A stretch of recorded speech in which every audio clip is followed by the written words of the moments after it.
It's the head. It's the head of the snake. And so I'd love to see Usyk and Fury. I really would. Looks like we're going to get it. It feels like we're going to get it. It speaks to what the sweet science is supposed to be all about. It's that, and to that old adage. It's not the size of the man in a fight, it's the size of the fight in a man. That age-old adage. And about that age-old argument. Can the good little man beat the good big man? And it's the perfect scenario to answer some of those questions and to speak to some of those adages. Usyk, I'll put it simple. He just knows how to do one thing. He boxes. He's got good legs. He's got pretty good head movement. Yes, he does. His speed's not sensational. His power's not sensational. It's there, but it's not sensational. But what's sensational about him? His ability to win. That's sensational. He won a gold medal in the Olympics. He unified all the cruiserweight belts just like Holyfield did. He's probably the greatest cruiserweight champ besides Holyfield of all time. And he just knows how to win. He just knows how to win. And Fury knows how to win. And he's bigger. He's huge. He's a behemoth. So, yeah. Fury also has skill. He's not just big. He also has skill. He sometimes moves around like a lightweight in a heavyweight's body. Usyk could, at his disadvantage of size, usually I always say, we look at the disadvantages when we're talking about catchweight fights. We're talking about fights where a bigger guy's fighting a smaller guy. We say, the bigger guy, we look at the advantages of him. We forget about the advantages of the smaller guy, that he's quicker. He might be smarter. He's more agile. We don't look at that. Now, that's hard to kind of make that argument in this fight because Usyk, even though he's supposed to have those advantages being a smaller guy, which he did over Joshua, but against Fury, the bigger guy, Fury is good in those areas too. He's agile, he's fast, he's quick, he's good on his legs. So it's going to be a hugely interesting, intriguing matchup. It really is. And again, if the heavyweight division is exciting and interesting, the rest of boxing is healthier. If that's healthy, the rest of boxing is healthy. Now, I passed on Spence Crawford. I know that that's the one you expected me to say. And I'll tell you why I passed on it. Because you get a little down about these fights and they don't happen. Crawford's now a free agent, so there's a better chance of it happening, obviously, than it was when he was with Top Rank and Spencer's with PBC because both promoters are going to keep it in-house. They won't go across the street and make the fight that the fans want, that the sport wants. They're greedy. They just want to control everything, and they want to make all the money themselves. So unless it's a Pacquiao-Mayweather scenario where the money is so huge that they have to get together, which they did for that fight 5 years too late, unfortunately, they don't get together. And this might be the same scenario. Might be 5 years too late. I don't know. Because neither guy is real young. So they're at their prime. But the fight ain't happening. It was supposed to be. It's going to happen. It might happen. And now, again, it's not. And I think it becomes less and less likely the more time goes by. Especially if there's these new startup promoters and networks, Ken, who are willing to pay $10 million for guys like Crawford, and Crawford's great. He deserves all the money in the world. But as long as Crawford and these other fighters at that level, these other stars at that level, they could get that kind of money to pick their own music. I mean, really? I mean, why not? Why not? What's going to really compel them to take the risk? I know we talk about legacy. We talk about what we want and their legacy, and they want to be known as the great, all of that. And I'm sure it's true with both these fighters. They're proud fighters. But at the end of the day, $10 million speaks kind of loud too.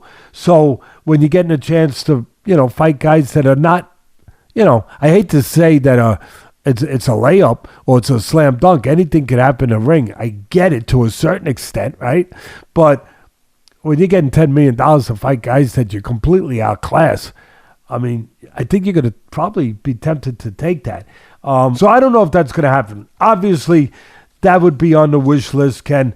And also, I think I'm going to go, listen, you did something dangerous, you and Rob. I know about this. I know about it, Ken, because I have grandchildren. You don't take grandchildren to a candy store and tell them that they can get anything they want. Because you know what? They want everything in the store, Ken. They want you just unleashed me in a candy store, and I want all the candy. I want it all. So forgive me for a moment, going off script. I'm gonna add another one, Bivol and Beterbiev. Oh, that's what I was gonna say. You stole my thunder. Science. Well, it's about time. Science versus power and will.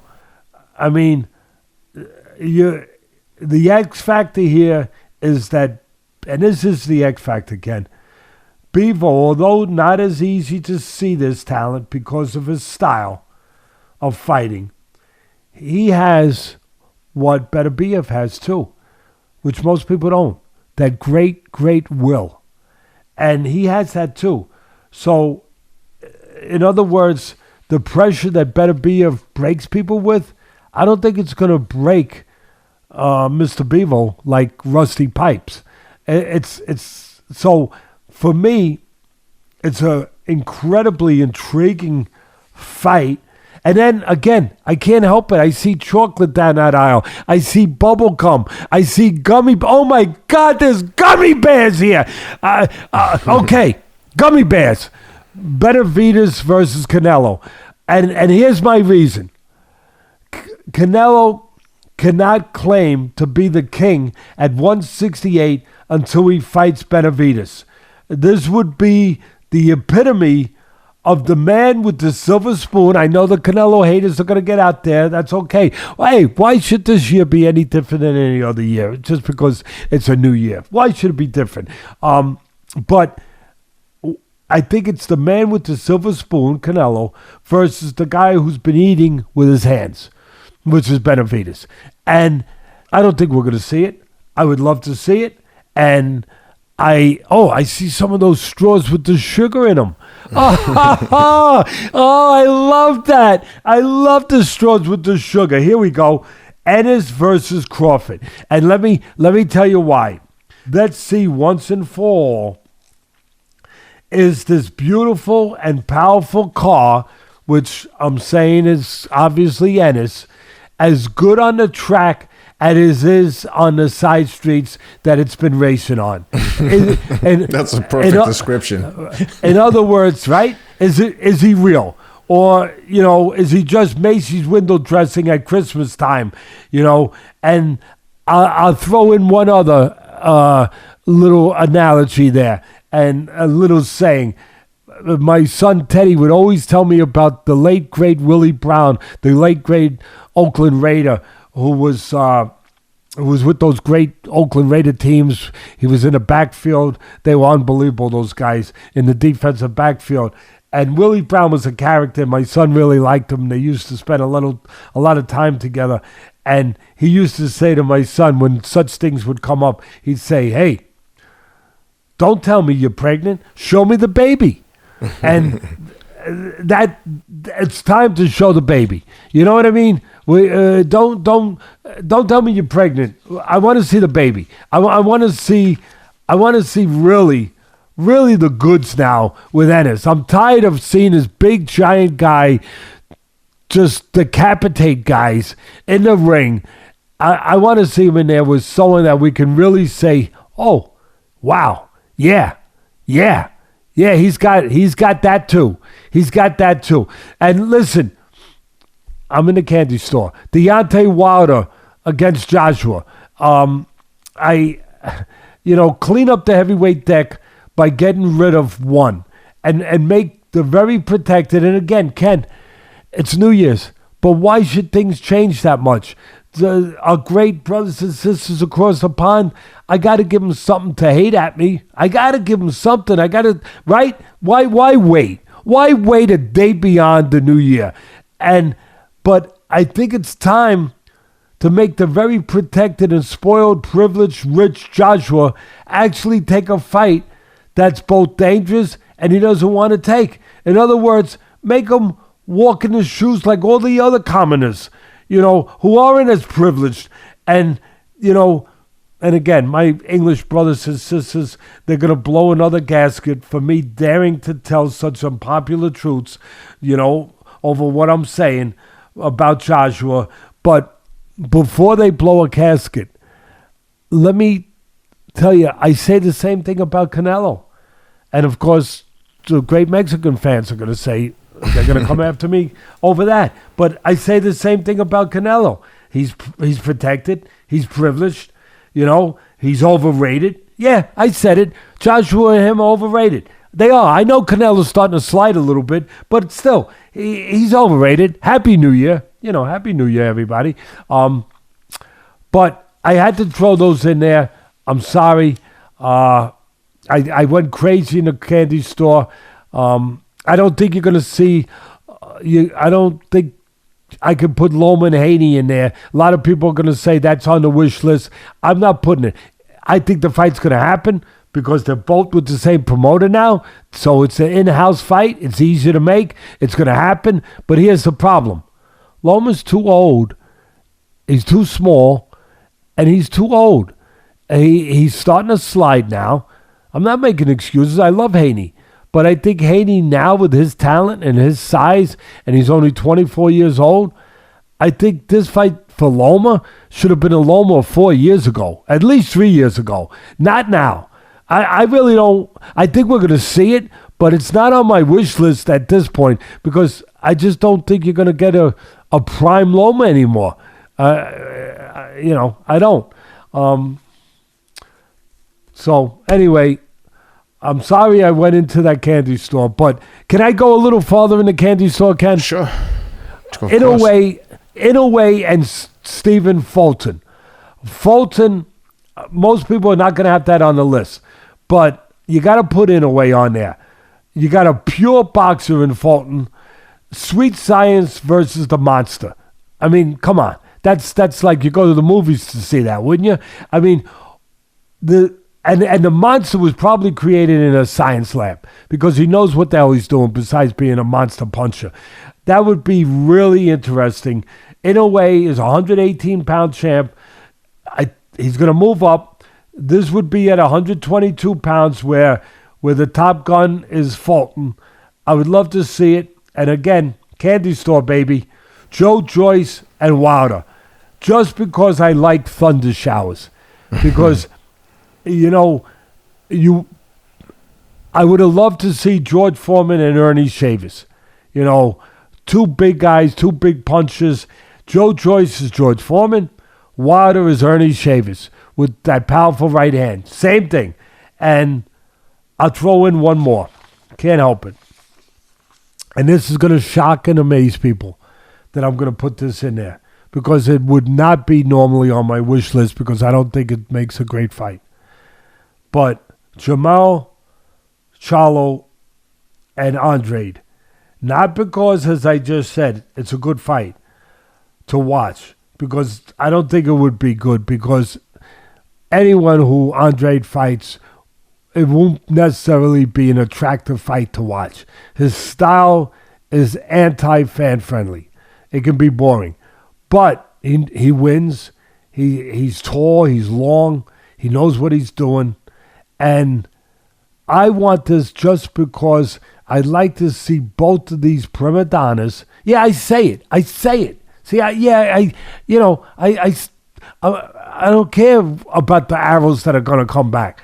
But both of these prima donnas, I got respect for them in the ring, but they've been truly protected and spoiled or treated like they were born into royalty. I like to see them finally in a risky fight and get tested. This one is really a payback for all the guys who had to go down the dirt roads to get there and not the paved ones, because these guys have been, pretty well protected. I mean, anyone who denies that don't know, they're not following boxing. So, or they're just fans. They're just drinking fan juice and they don't want to hear it. All right, fine. You heard it. Ken, I want to hear you. I want to hear you. That pretty much covers it. I mean, I had fights I wanted to see. I had Fury Usyk, which I think gets done, and Beterbiev versus Bivol, and obviously Spence Crawford. And then at 135, anyone versus anyone in the top 5. Well, that's well said. I mean, anyone versus anyone. They're all monsters. I said it. Obviously, with the talent there, with I mentioned them all. You know who they are, every one of them. And if what's his name, Shakur Stevenson wants to move up, I don't want to see him fight anything less than the top guys. He's already got a belt at 130. Let him move up. Let him fight these guys. He's not the most exciting guy either. Let him fight one of these guys where there will be a better chance of the fight being exciting, and it'll be a matchup of where styles make fights, where his style will come into play. He's got a difficult style, Stevenson. Great talent. Not a puncher, but a guy who can make you miss, even though he got hit. He got touched too much in his last fight, or maybe I'm not giving enough credit to his opponent, but he got touched a lot in that last fight. But he's a guy who depends on defense, depends on controlling distance and range, looking to outmaneuver you, outcalculate you. He would be matched up with guys who know how to do that stuff and can punch and have the physical attributes to match him in all physical attribute categories. It would be really, like you said, any of those guys matching up would be interesting.